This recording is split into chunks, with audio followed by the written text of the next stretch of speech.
Hi, I'm Tony Stefani with Hillside Christmas Tree Farm.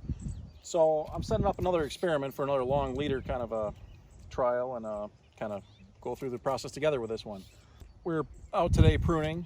I saw this leader and I saw like I said before, the bud density supports kind of trying this out. I put a tag on it. My dad was totally cringing as we left this. We're gonna measure it now. This leader, which is 25 inches.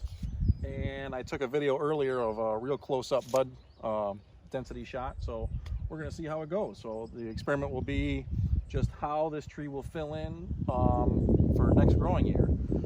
This field here I think is still going to be about 3 years from harvest, so we have plenty of time to still, fill in how this guy does and make corrections as needed. So let's learn this one together.